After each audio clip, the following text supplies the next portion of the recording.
Olá, gente, sejam bem-vindos para mais uma aula. Hoje falando de Biologia 1, certo? Vamos entrar no capítulo 14, a última classe de moléculas orgânicas, de macromoléculas que a gente está estudando nessa fase da bioquímica. Nós já falamos de carboidratos, lipídios, proteínas, ácidos nucleicos e hoje nós vamos falar das vitaminas. É isso mesmo, as vitaminas, que é muito presente na nossa alimentação. Nós vamos classificá-las e também falar um pouco das vitaminas hidrossolúveis.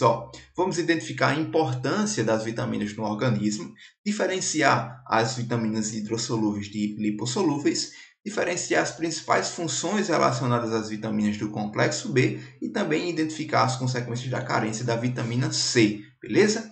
Olha só, quando a gente fala em vitaminas, a gente pensa logo em vários alimentos, em vários alimentos coloridos, assim, que é rico em vitamina e tudo mais. Porque as vitaminas elas são substâncias muito importantes para o nosso organismo.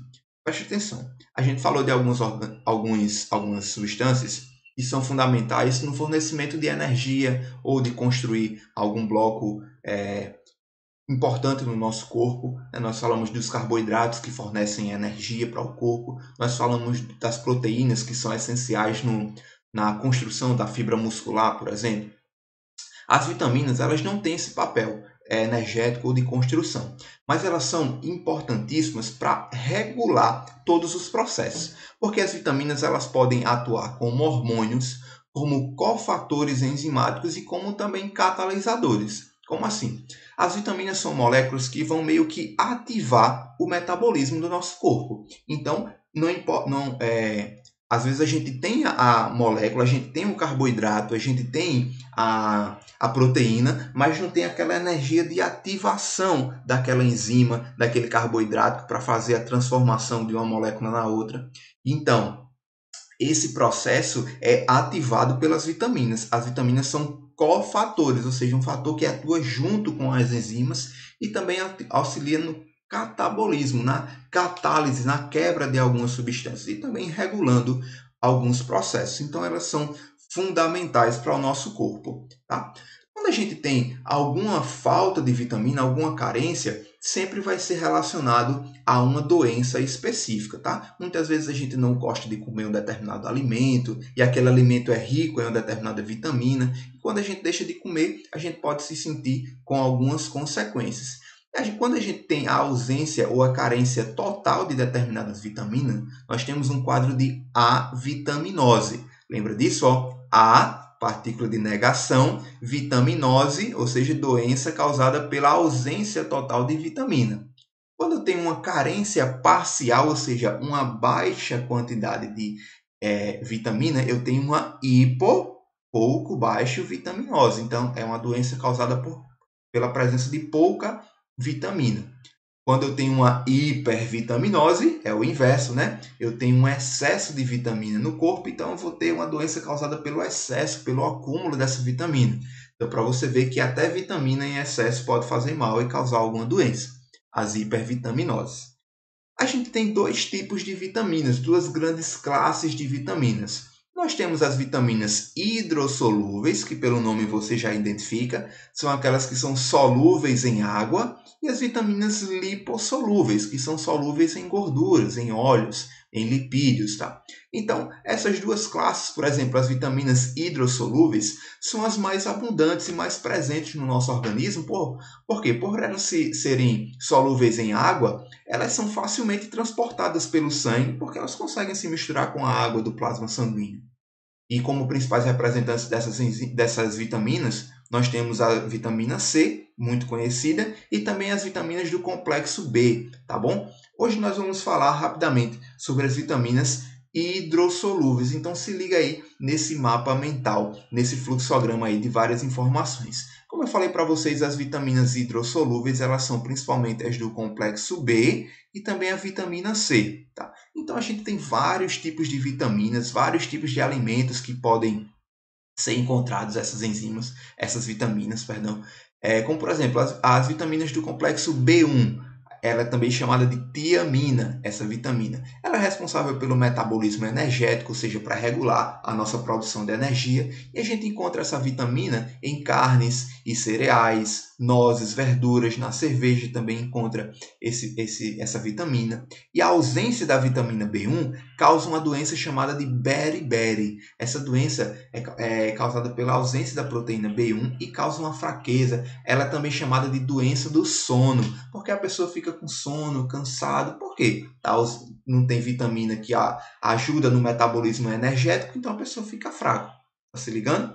Por exemplo, vitamina do complexo B2, a riboflavina. Nós temos aí responsável também pelo metabolismo energético, ativador de enzima. Então, para uma enzima ser ativa, precisa dessa vitamina também. É encontrada em carnes, cereais, nozes, verduras. E a ausência dessa vitaminose também vai causar cansaço, né? A ausência dessa vitamina. Por exemplo, lá a vitamina B6, a gente tem a pirodoxina, metabolismo de proteína, para construir novas proteínas, tá? Então, quando a gente está na fase de crescimento, principalmente crianças, precisam consumir essas proteínas para ajudar na fabricação de substâncias que ajudam no crescimento corporal. Essas vitaminas a gente encontra em vegetais folhosos, no fígado, em carnes de maneira geral, na gema do ovo, no abacate, banana, batata, cereais e também no leite. Então, quando a gente tem a ausência de vitamina B6, causa fraqueza, insônia e até irritabilidade. A gente fica meio desorientado aí porque está todo desregulado o metabolismo. Por exemplo, vitamina B12, também tem várias vitaminas do complexo B. A cobalamina é importante na formação das hemácias, as células vermelhas do sangue. Então, é importante essa vitamina aqui também. Até na manutenção da bainha de mielina, que é uma estrutura que vai compor os neurônios, que vai revestir o axônio dos neurônios. Lembra disso? Então é importante a gente ingerir vitamina B12. E onde é que a gente encontra? Nos alimentos de origem animal, de maneira geral. Carnes, peixes, queijo, ovo, tá? Leite, todos os alimentos de origem animal. E quando nós temos carência dessa vitamina, nós temos a anemia, é a chamada anemia perniciosa, tá? Porque não tem formação de hemácia, lembra? Pouca hemácia, anemia. E também a gente tem problemas neurológicos, porque se tem dificuldade na formação da bainha de mielina, que é lá presente nos neurônios, então, se o neurônio não está funcionando, tem problema neurológico, tá bom?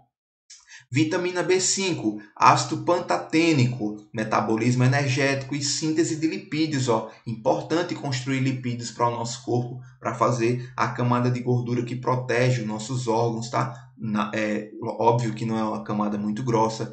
É importante também os lipídios, porque eles são fonte de energia no nosso corpo, tá? E onde é que a gente consome essa vitamina B5 para sintetizar lipídios? Em carnes, ovos, frutas e verduras. Tá vendo? Esses alimentos bem comuns da nossa alimentação são ricos em vitaminas. Então, a pessoa que não gosta de comer verdura, tal, que não gosta disso e daquilo, pode ter uma carência de vitamina e aí ter um problema de avitaminose. Olha só, quando a gente tem a ausência da vitamina B5, causa cansaço, fraqueza, cãibra, pode causar até a queda do cabelo.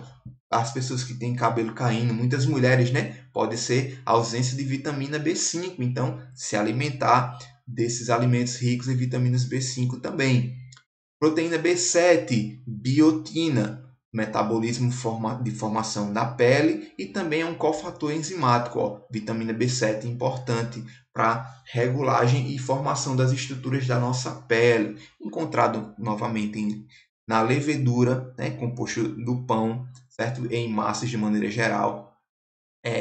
No arroz integral, frutas, nozes, pólen de flores, iogurte, ovos, carnes e também no leite. Quando a gente tem a ausência dessa vitamina, que é responsável pelo metabolismo e formação da pele, nós temos problema de pele, tá? Então, gente, é importante a gente conhecer todas essas proteínas, essas enzimas, e saber qual é o papel delas, tá? Importante a gente sempre consumir para evitar a ausência dessas vitaminas. E uma vitamina muito conhecida e muito importante é a vitamina C, que é também chamada de ácido ascórbico. Tá? A vitamina C ela é muito importante porque ela regula vários fatores, né? Ela regula, por exemplo, a formação do colágeno, que é uma proteína presente na nossa pele. Ela tem uma função antioxidante para retirar radicais livres do nosso corpo, porque esses radicais causam várias doenças. Tá? A vitamina C aumenta a imunidade, com certeza você já ouviu falar nisso, né? E ajuda também na cicatrização. Onde é que a gente encontra a vitamina C? Em várias frutas e verduras mais conhecidas, a laranja, o limão. Nós temos também outras, como na cenoura, no mamão. Nós temos no limão, na acerola, certo? Todas as frutas são ricas em vitamina C. Gente, a ausência da vitamina C causa um quadro chamado de escorbuto. Escorbuto é o nome da doença causada pela ausência de vitamina C. Olha só, essa doença era muito comum nas grandes navegações, lá nos anos 1500, que as pessoas estavam fazendo aquelas navegações para descobrir as Índias e tal, que chegaram no Brasil. Pois é, os marinheiros eles passavam muito tempo navegando e eles não se alimentavam direito. Então, essa doença, a ausência da vitamina C causava fraqueza, vômitos, náusea, a pessoa ficava bem cansado, né? Ficava propenso a outras doenças porque o sistema imunológico estava fraco, debilitado. Então, isso era, às vezes, essa doença às vezes era chamada a doença do marinheiro ou a doença do mar, vários nomes que davam para ela, mas também era também chamada de escorbuto, mas na verdade é a doença pela ausência da vitamina C. E uma coisa muito importante para a gente se ligar em relação à vitamina C é que muita gente pensa, né, que quanto mais vitamina C tomar, melhor, vai ficar com o sistema imunológico mais forte. Mas até pessoas dizendo aí, tome vitamina C para se proteger do coronavírus, né? Que o coronavírus é uma gripe. Então, se você tomar vitamina C, você vai ficar com o sistema imunológico mais forte e vai se proteger contra o coronavírus, né? E, na verdade, não é assim que funciona. Porque o nosso corpo precisa de quantidades mínimas de vitaminas. Então, quando a gente tem o consumo daquela vitamina, o nosso corpo só vai usar aquela quantidade que é necessária. O resto que a gente toma é eliminado pela excreção, pela urina, pelo suor e tudo mais. Então, quando a gente não precisa de alguma coisa, é eliminado pelo corpo, principalmente pela urina. Então, se a gente pega, vou comprar aqueles tubos de vitamina C, vou tomar 2 por dia, nosso corpo não vai utilizar nada daquilo, vai utilizar uma quantidade mínima que é necessária para a regulação, para o funcionamento do nosso metabolismo. Então a gente toma muita vitamina C, mas a grande maioria, tipo 90% daquela vitamina C toda que a gente está tomando, está sendo eliminada na urina. Então a gente está só jogando dinheiro fora pela urina, não é verdade? Então é mais saudável você comer uma fruta todo dia, chupar uma laranja, comer uma salada variada, porque assim você vai ter uma alimentação rica em vitaminas e com certeza você vai ter as quantidades necessárias para o seu organismo. Beleza? Então a gente fica por aqui, gente, na nossa aula. Deixo para vocês os exercícios desse primeiro capítulo. Falamos de vitaminas hidrossolúveis. Na próxima aula falaremos das vitaminas lipossolúveis, beleza? Então façam os exercícios lá do nosso capítulo, contextualizados e de aprofundamento. E na nossa videoaula, ao vivo, a gente faz os exercícios conceituais, tá bom? Então é isso, galera. Valeu, um grande abraço para vocês e até a nossa próxima aula.